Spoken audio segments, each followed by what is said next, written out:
grupimi i zotit Basha, në pjesën më të madhe për Brezi ka ish kryetarët e degëve, të cilët kanë qenë realisht bletët punëtorë që mblidhin vota dhe që kishin raporte me komunitetin. Ka qenë struktura organike më e forte që mbante në këmbë Partinë Demokratike. Tani çfarë ndodhi?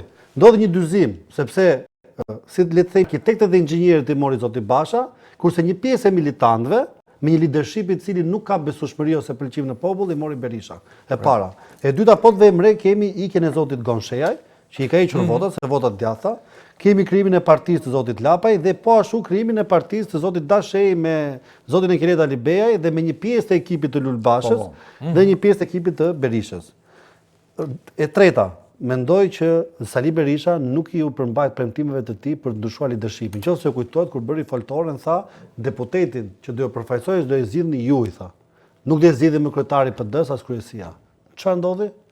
Sali Berisha futi listat e mbyllura me kodin siç e tha Andi me drejt zgjedhor dhe me marrëveshje elektorale që kërkoi vet, që një pjesë të ishin në listë mbyllur, një pjesë të ishin në listë hapur, sepse çfarë perceptimi krijoi kjo? Krijoi këtë perceptim, ja u them unë, që zoti Berisha u parapërgatit që nëse u mbet zgjedhjet, ekipi që do ishte pjesë e PD-s mos i kërkoi dorëheqjen. Dhe po ta vëni re sot, kur shkoi të votonte, ju bë pyetja, nëse zoti Berisha nëse unë zgjedh do jepni dorëheqje, e shmangu.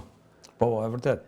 Po askush nga ata nuk i kërkon dot dorëheqje. Pse? Ju garantoj listë mbyllur ataj. Shiko, un kam një rast konkret, nuk do ta them me emër. Po.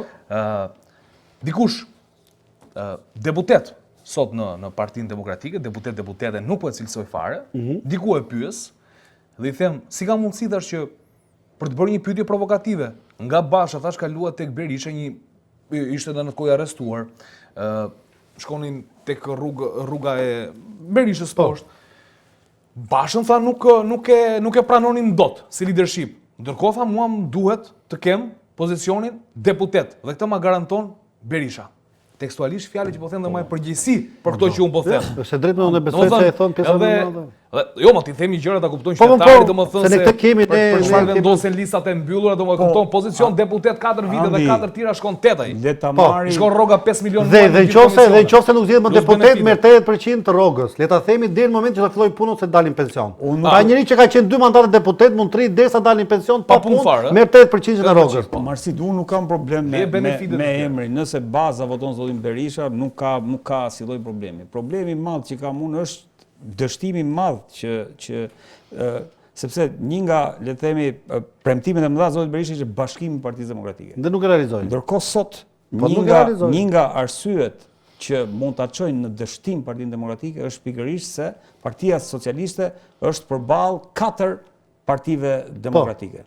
Pra është përballë Djathtas për zhvillim, është përballë Lulzim Bashës me koalicionin Euroatlantik, është përballë atij Agron Shehajt dhe sigurisht është përballë edhe Shqipëria bëhet çka nëse të gjitha këto zoti Berisha do të kishte fuqinë, dhe unë aty e shoh fuqinë e një lideri, fuqinë përbashkuese.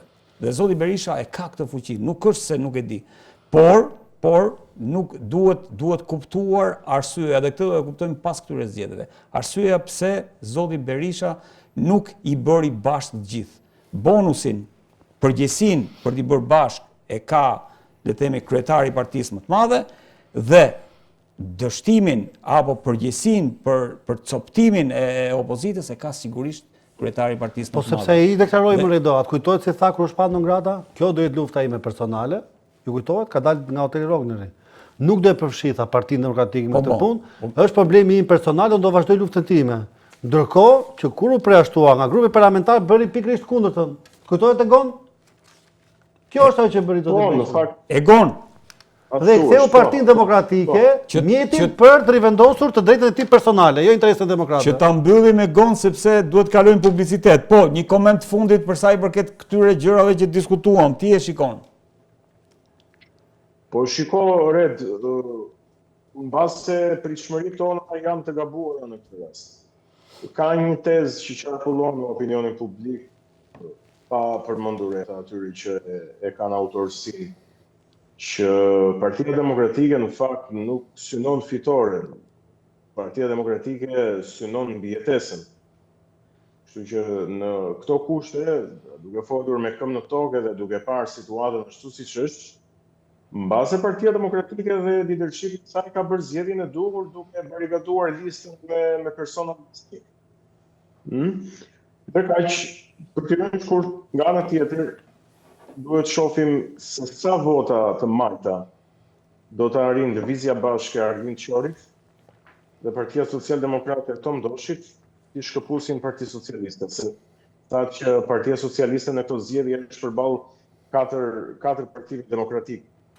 Ndërkohë që duhet shohim në sa pjesë do të pjesëtohet edhe vota e majtë. Pse mendon se Lëvizja Bashk dhe Lëvizja e Doshit do shkëpusin vota nga Partia Socialiste? Aq sa thash të ndikojnë në rezultat apo në humbjen e ndonjë, le të themi, mandati deputeti? Unë besoj që Lëvizja e Arlind Qorit do të jetë surprizë sa i takon pensionistëve. Një surprizë e keqe për Partinë Socialiste. Ndërkohë që sa i takon Lëvizjes së Doshit, Partia Social-Demokrate. Duhet parë në qarkun e Shkodrës, por mund të ketë surpriza edhe në Tiranë.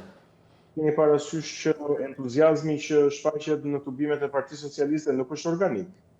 Nuk është i vërtetë, është një entuziazëm, unë thash dhe pak më parë. Është një entuziazëm i detyruar.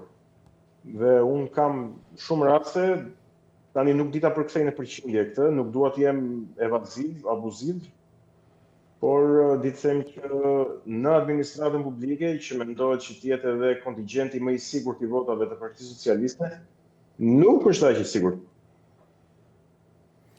Mirë, shiko.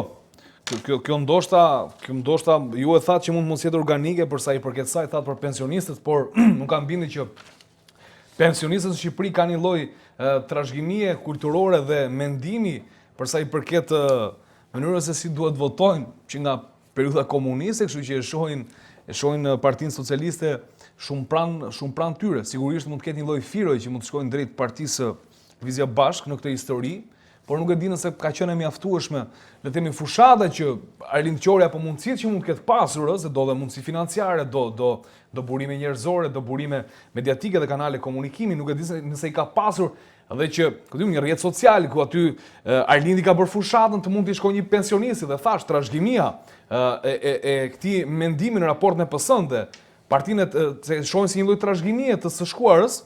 Kam përshtypjen që nuk do të rezultojë e tillë gon, por megjithatë do duhet presim ose çfarë. Ajo që mund të them unë në raport se teza jote është interesante, por ka një problem. Të gjitha partitë që unë të citova janë parti që janë shkëputur drejt për drejt nga Partia Demokratike. Lëvizja Bashk nuk është një çarje brenda PS-s. Lëvizja e Doshit nuk është një çarje brenda koalicionit, por jo brenda PS-s. Dhe Ramën tjetë gjon shpesh që do të 74 i ka patur pa Doshin në ndërkohë që le ta themi gjithë partitë të tjera të vogla, për shembull vetë zoti Lapaj ka shprehur interesin dhe më përpara dhe ofertën e tij, e diu nga burimet e tij të brendshme dhe mbaj përgjegjësi për këtë që ka dashur të bashkohet Partisë Demokratike. Madje vitin 2017, nëse kujtohet, ka qenë edhe në çadër, ku fliste për liderin e madh Basha, si lideri i opozitës, si kryeministri i Arçëm dhe unë kam nga burimet mia që ka kërkuar të jetë pjesë e listës për deputet në vitin 2021 dhe zoti Basha ka refuzuar. Kështu që në këtë kuptim zoti Lapaj, nëse kujtohet kur zoti Basha bëri thirrje për koalicion dhe nuk pranoi në asnjë mënyrë të bashkohej, ka qenë një lloj akmarrje për dorën e shtrirë të cilat nuk ju pranua. Njësoj siç ndodhi me zotin Noka dhe zotin Xhabafti, i cili i tham ke ftuar për kafe dhe unë s'kam erdhur. Pra, le ta themi këtë gjë, partitë e reja kryesisht i kanë prishur punë të djathtës. Regjia ka probleme me kamerën, se s'po e kuptoj. Ka probleme me kamerën. Okej.